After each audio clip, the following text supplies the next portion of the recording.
Molavay'dan herkese merhaba. Adobe Animate nedir? Ne işe yarar? Nerede kullanılır?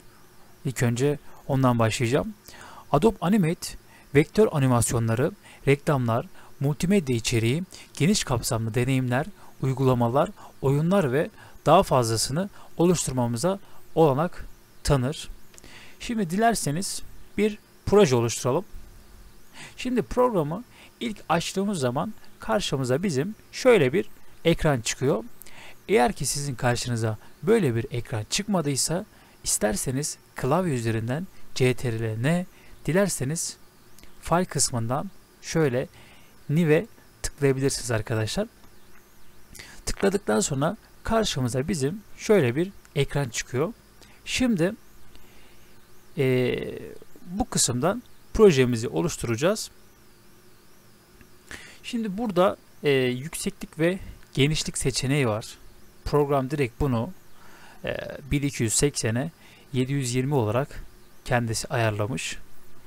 Burada Full HD var, 4K var, standart boyut var burada tabii ki. Burada da frame yani FPS'i gösteriyor arkadaşlar, burada da kareye gösteriyor.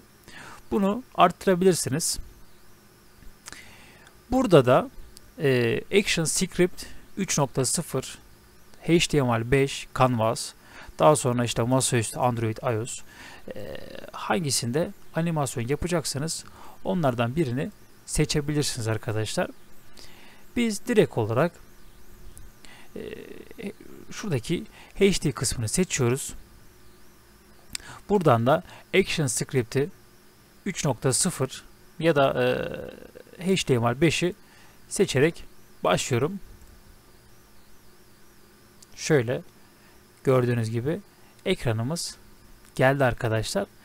Tabi şimdi ilk açıldığı zaman arka planı işte beyaz yerine şöyle yeşil yapabilirsiniz. Ya da şöyle tekrardan beyaz yapalım.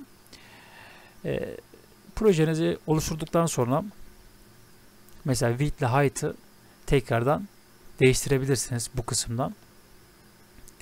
Daha sonra şuradaki FPS'i düşürebilirsiniz, arttırabilirsiniz. Bunu diğer derslerimde anlatacağım sizlere.